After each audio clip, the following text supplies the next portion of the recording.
তো দীঘাতে আজকে আমাদের ছিল সেকেন্ড দিন, ডে 2। সকাল সকাল আমরা এসে গেছি হোটেলের নিচে। কমপ্লিমেন্টারি ব্রেকফাস্ট খেয়ে আমরা বেরিয়ে গিয়েছিলাম সমুদ্রে। আজকে অনেকটা ভেবে এসেছিলাম যে সমুদ্রে বেশ কিছুক্ষণ টাইম কাটাবো। আর সত্যি কথা বলতে কি ভেবেছিলাম যে দুটো যেহেতু বাচ্চার সঙ্গে, তো জলে সেরমভাবে নামবো না বেশি দূর। বাট এখানে জলে এসে না থাকতে পারছি না, সামনে দেখে এত ভালো লাগছে, সবাই এত সুন্দর করে মজা করছে না। আমরাও মনে হচ্ছে যে যাই, আরও একটু যাই, আর একটু যাই।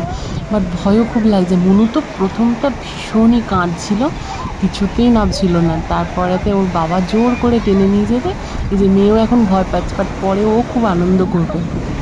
সত্যি কথা বলতে কি আমরা কোনো প্রিপারেশান নিয়ে আসিনি যে জলে স্নান করে যাব বা কিছু। সেই জন্য পরে এমন হচ্ছিলো যে আমরা যদি একটু বাড়ি থেকে প্রিপারেশান নিয়ে আসতাম তাহলে আরও একটু বেশি দূর যাওয়া যেত বা স্নান করা যেত। তো এটা একটু আফসোস লাগছিল, কিন্তু খুব খুব মজা হয়েছিল। এবারে সমুদ্রটাকে সত্যি আমরা খুব খুব অনেকটা সময় কাটিয়েছিলাম।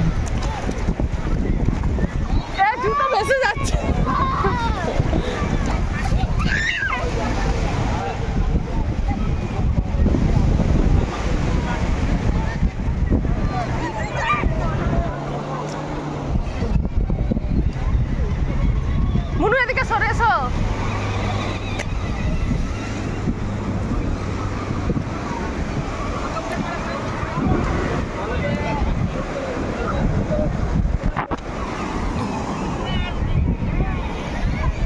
হাত লাগাবে না, হাত কিন্তু জ্বালা জ্বালা করবে। হাত জ্বালা করবে।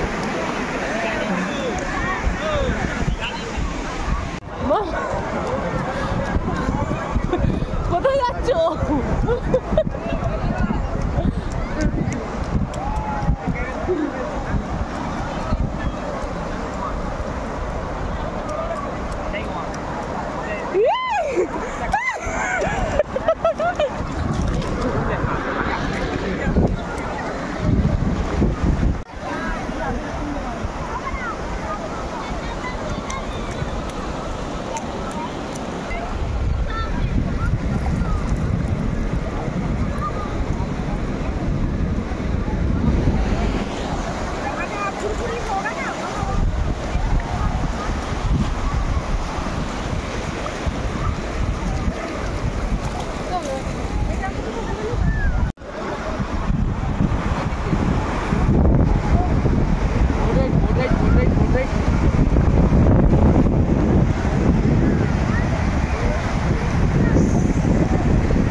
হেঁটে হেঁটে যাবে, হেঁটে হেঁটে জলে নামবে। আচ্ছা ঠিক আছে।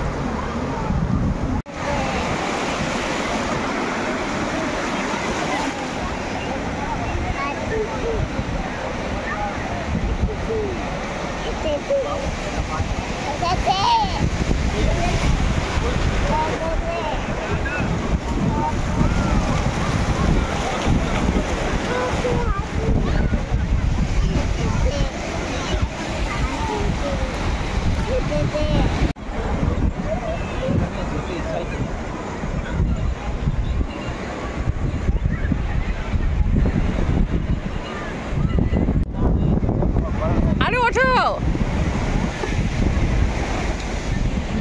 মনু, এসো মনু।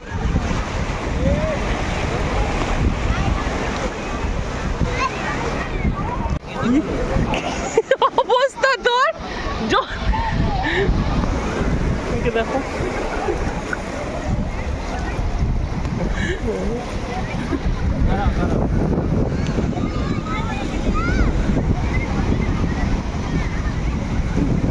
চলো মাম্মা, আর জল ঘাটতে হয় না। তারপর আমরা হোটেলে গিয়ে একটু ফ্রেশ হয়ে ঠিক করেছিলাম সামনে উদয়পুর বিচটাতে যাব, কারণ আমরা ওখানে যাইনি এর আগে। লাস্ট টাইম যখন এসেছিলাম। তো আমরা ওখান থেকে একটা টোটো নিয়েছিলাম। আর এখানকার সব ব্যাপার হচ্ছে এটাই যে তুমি যেখানেই যাও না কেন 100 টাকা তো নেবেই টোটোতে, একটুখানি ডিস্টেন্স ছিল। তো যাই হোক এসেছি, বাট এসে মনে হলো কেন এলাম, কারণ এখানে সত্যি কথা বলতে বন্ধু বান্ধব বা জাস্ট যারা ড্রিঙ্ক করে পার্টি পার্সন তাদের জন্য ঠিক আছে, বাট আমাদের মতো পার্সনদের জন্য নয়। আর ভীষণই রোদ, বাচ্চাদেরও খুব কষ্ট। তো এসে আমরা বেশিক্ষণ ছিলাম না, জাস্ট একটু বিচের ধারে এলাম। আর মানে কিছু কিছু দেখলাম এতই মাতলামি করছে। তো সত্যি কথা বলতে কি বাচ্চাদের জন্য আমার মনে হলো জায়গাটা একদমই ভালো না। আমার তো একদম পার্সোনালি ভালো লাগেনি, বাট অনেকেই আছে এখানেই বেশি এনজয় করে, তাদের ব্যাপারটা আলাদা। তো বেশিক্ষণ এখানে ছিলাম না, একটুখানি এখান থেকে জাস্ট ঘুরে আমরা একটু বাইরে একটা কুলফি খেলাম, দেন আমরা চলে গিয়েছিলাম।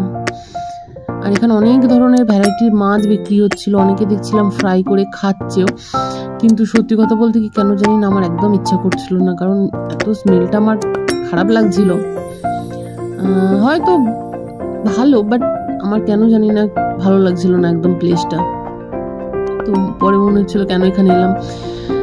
যাই হোক, তাও ঘুরে একবার দেখা হয়ে গেল। তাও অনেকে দেখলাম এখানে যে স্কুটিগুলো ছিল অনেকে রেন্টে নিয়ে যাচ্ছে, ঘুরতে যাচ্ছে। আরও দূরে মানে অনেকটা দূরে দেখছি সব যাচ্ছে, বা জানি না এক্স্যাক্টলি কত দূর যাওয়া যায় বা কী এখানে ব্যবস্থা। তবে আমার মনে হলো এটা বিকেলে হয়তো ভালো লাগতো, এতটা রোদটার জন্য আরও বেশি লাগছে। তো আমরা এখানে বেশিক্ষণ ছিলাম না, এরপর এখান থেকে চলে গিয়েছিলাম। এটা না একদম উড়িষ্যার বর্ডার, মানে এখানে উড়িষ্যারই সমস্ত দেখছি বেশিরভাগ সব দোকানদার যারা আছেন সমস্ত ওনারাই। আর কথাবার্তাও দেখছি এখানকার কালচার বেশিরভাগ সব উড়িষ্যারই এর আন্ডারে। তো সেই জন্য ওদেরই সমস্ত দেখতে পাচ্ছি। এবং বলছিল অনেকে যেখানে ওখানকার নাম্বারও অনেক সময় কাজ করে না, অনলাইন পেমেন্টও হয় না। তো যদি আমরা অনলাইন কোথাও পেমেন্ট সেরকম করিনি, বাট এটা নাকি উড়িষ্যার মধ্যে এসে যায়। ভীষণই খিদে পেয়ে গেছে, বাট এখানে যেহেতু উড়িষ্যারই সমস্ত খাবার, তো ঠিক করেছেন এখানে খাবো না, একদম আমরা এখান থেকে ডাইরেক্ট চলে যাব হচ্ছে আমাদের দীঘায়, মানে নিউ দীঘার ওখানেই একটা রেস্টুরেন্টে খাবো, খেয়ে দেন আমরা হোটেলে যাব। তো টোটো নিয়ে আমরা যাচ্ছি এখন। তবে আমাদের যেটা পার্সোনালি মনে হয় যে এখানে যাওয়ার জন্য যদি কেউ বাইকে করে আসতে পারো বা কারো যদি কার থাকে তো সেটাই সব থেকে বেস্ট, কারণ এইটুকু ডিস্টেন্সের জন্য ওরা 100 টাকা করে চার্জ করছে। লেখা আছে ওখানে বড় বড় সাইনবোর্ডেতে যে 40 রুপিস, কিন্তু ওরা তাও জোর করে 100 টাকা করে নিচ্ছে, কোনো মানে হয় না, জাস্ট একটুখানি ডিস্টেন্স 2-3 কিলোমিটারের জন্য। তো আমরা এসে গেছি ওখানে একটা হোটেলে, মানে নিউ দীঘার ওখানে। তো এখানে আমরা আগেরবারও এসে খেয়েছিলাম, খাওয়া দাওয়া এবং ভীষণই পরিষ্কার পরিচ্ছন্ন। তো এখানেই বসে গেছি। হ্যাঁ একটু দিয়ে নেবে নাকি? একটু ঝাল হতে কি হয়েছে, একটু করে দাও না।